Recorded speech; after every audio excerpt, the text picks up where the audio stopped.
This is the Voice for Real Estate podcast.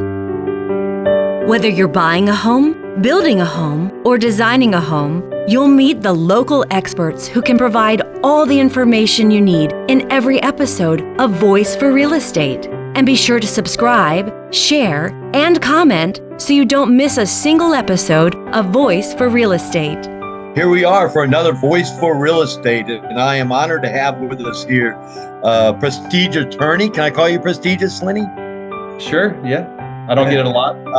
Lenny Mitchum is with Buxton and Collie in Mount Pleasant, and I got to tell y'all, he is a born and raised right here in Mount Pleasant, and as fast as Mount Pleasant's growing, that's becoming more and more unusual. But hey, Lenny, thanks for joining us. I appreciate it very much. Yeah, I appreciate it. Thanks for having me. You were born and raised here, and then you have children that are here with us in the town? Right, yep. Born and raised here in Mount Pleasant, went to CSC in Charleston Law, so never had to leave. And yep, I have a son. He's at Lucy Beckham. He was at Mount Pleasant Academy, then Moultrie, and now going to the new school there. Does he like Lucy Beckham? He loves it. Yeah, he likes it better than he liked middle school. So gotcha. That's good to hear.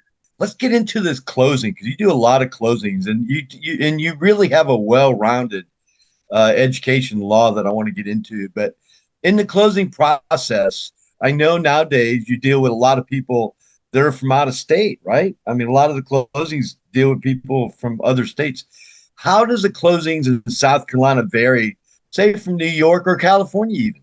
So South Carolina is an attorney state. There are a lot of states on the East Coast that require an attorney to and be involved in the transaction, as opposed to the West Coast. It's a title state. Most of them are title states where you have a title company that handles the transaction. New York, that you mentioned, they're an attorney state. They have to have an attorney be involved. South Carolina is a little bit different than most states, as you have to have an attorney prepare, the closing, as well as have the attorney conduct the closing, the actual signing of the documents. South Carolina just thought it was better that way because most people's largest investment is their home, so that they didn't want anyone practicing law that shouldn't be practicing law, and they want to make sure that people are getting the correct advice as far as what they should be doing during a real estate transaction. Has South Carolina always been an attorney state? No. It wasn't always an attorney state, but they changed that to require an attorney to conduct the closing. So yeah, like I said, it's people's largest investment. They just thought it was better to have an attorney involved with this. I would think so too, Lenny. I'm sure you do too. Considering when you look at the big picture of law and closings, is the procedure similar, no matter if it's by an attorney or by somebody else? Is the procedure still pretty similar? It doesn't matter what state you're in. You're going to do a title search and a lien search, and it's handled a lot of ways the same, but then other states have different rules. As far as some states, the deed stamps might be paid by the buyer, or the seller might pay for the title insurance for the buyer, depending on what state you're in. But for the most part, it's similar. You don't have to have an attorney, like I said, involved in the West Coast, and you don't have to have an attorney actually conduct the closing in most states, as opposed to South Carolina, where you do. Everybody's talking about the interest rates going up and the transactions. As the activity that's out there now, the higher interest rate, has it affected the closing process? Other than just not conducting very many refinances, it hasn't changed, the way that we conduct closings. Obviously, there's more houses on the market now, and I think the higher interest rates have something to do with that. But yeah, I mean, as far as the actual transaction, nothing has changed on our end. I've had my real estate friends say that it's a much friendlier buyer's market now because people aren't rushing to get the deal done. Do you feel that transition of a better, smoother thing? Is there less frustrations? We see it in the contracts. There used to be, over the last 2 years during COVID, no concessions really given to the buyers, and they're just, you have to give them a lot of times cash offers full asking price or a lot more than asking price that I've seen over the past 2 years during the COVID times. But now there's a little bit more. Things are going towards the buyers now. They can ask for a little bit more than they used to. Sellers are, they still see what's happening over the last 2 years, so they're still wanting to handle the transaction like they did in the last 2 years, but it's definitely moving towards a buyer friendly market. One of the things that I'm impressed when getting to know your firm and all the talent that's involved. I mean, when you publish a magazine, that's the biggest part, right? Is like who can do what, and you guys have a lot of talent there. And I specifically think that your background you did family law, you've done estate planning, and other things, I'm sure, but now you're doing real estate. That's got to be a high benefit to your customer base, is it not? Oh, yes, certainly. When you handle real estate transactions, estate planning is involved. If someone wants to purchase or sell property that's owned in a trust, or if a prior owner is deceased, you have to review their probate records to make sure everything was conducted correctly and that there's no errors that were missed or anything like that. As far as family law, it is helpful because we have transactions that are as a result of a divorce. So you have to have an order from a judge kind of directing what to do with that. And so you have to, review these final orders for divorce. So that's helpful as well. Bankruptcy, you have to, if there was a foreclosure or something like that in the chain of title, you have to review the foreclosure, make sure that was conducted correctly as well. So there's a lot of different types of law involved in real estate. And so having the experience, prior to being a real estate attorney is definitely helpful. Have you gotten business because of that background? I don't know. I guess we are busier because we're more involved. The attorneys are in transactions than maybe some other firms. So as people experience that, then they recommend us more, and probably does go into having that background and making it a smoother transaction.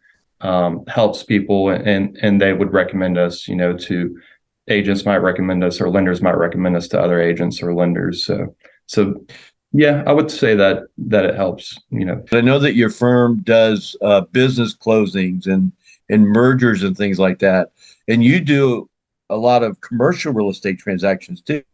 Was that by design when you guys all got together and decided how you guys were going to put the pieces of the puzzle to your practice together? Was that by design to have somebody that would do real estate closings for commercial because of the mergers?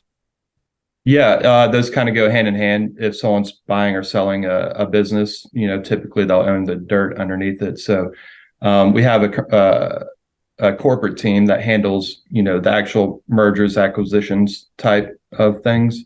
And then we have a real estate team that handles the dirt, the commercial or residential transactions. And you're part of that real estate team. I am. Yep. I'll handle primarily the residential, some commercial, but we have a couple other attorneys that are strictly just commercial. Be part of the conversation surrounding Mount Pleasant. Sponsor the Mount Pleasant Podcast. Podcast marketing is the new, powerful way to brand your business and reach your customers. For more information, visit carolinapodcasts.com or call 843-345-7012.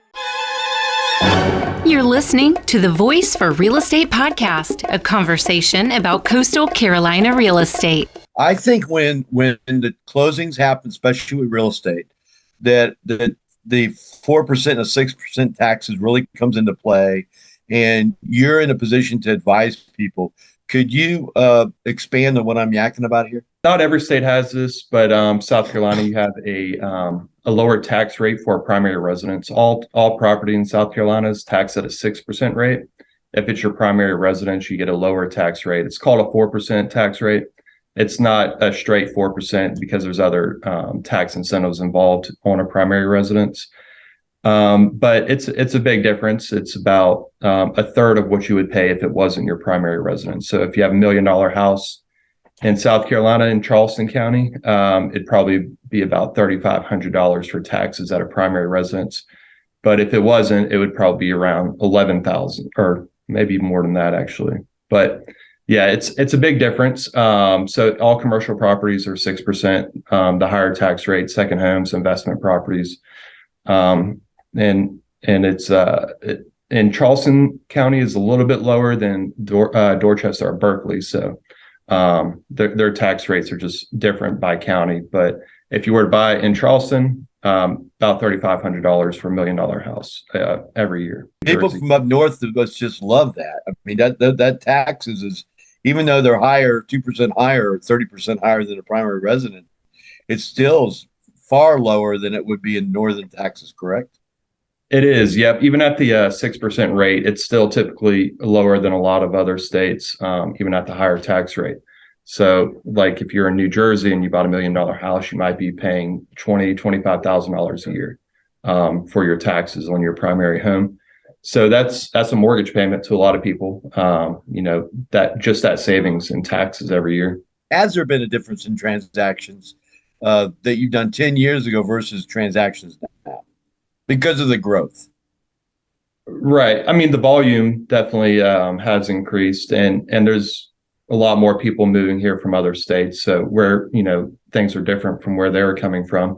They might have come from out west where it's a title state. And then, like we were just talking about, explaining the taxes, making sure that they understand that they need to apply for that 4% tax rate.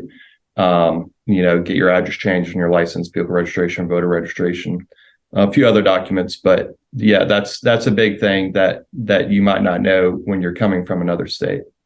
Lenny, does South Carolina have this tax structure like that so they can keep our other taxes down? Is that the philosophy behind the 6 and the 4? I think that the philosophy is to allow people to afford to stay in their homes so that they don't get taxed out of them. I don't know that it keeps other taxes down. I think sales tax might be higher because of the property taxes being low. Not making as much money off of property taxes, our sales tax. Yes, I think South Carolina continues to become a very friendly retirement state. Do you concur with that? Yes, yeah, definitely. There's a lot of benefits that South Carolina provides to retirees. If you were an individual looking for an attorney to do a real estate transaction, be it a commercial or a residential, what kind of qualifications would you be looking for? It's saying you didn't know anybody in the area. Qualifications as far as the closings. Yeah, I mean, someone that does that, I don't think I would want to go to a divorce attorney to handle a real estate transaction, just because they're not really equipped to do it. You don't have the software, it's not going to be as smooth of a transaction. But typically, if you're doing real estate, you do a lot of it. You don't dabble typically. When you're an attorney, you kind of focus on the area that you practice, and you stay in your lane, I guess, pretty much. Typically, I think also you have a good a staff that support staff that support the closings every time they happen. Yeah, of course. Yeah, our paralegal, residential, she's been doing it for a long time. She's handled a lot of transactions, and she's seen a lot, of different things that can come up. Having the experienced paralegal definitely helps, because there's so many communications that go on during a transaction between, the clients, the agents, the lenders, and just, if you're doing a large volume, you have to have support staff to help you out. I couldn't respond to every email and every phone call by myself with the number of transactions that we have. So having someone else that can help with those communications is definitely helpful. I think the thing about our area, Charleston in general, and Mount Pleasant specific, is there's a lot of giving people that give back to the community.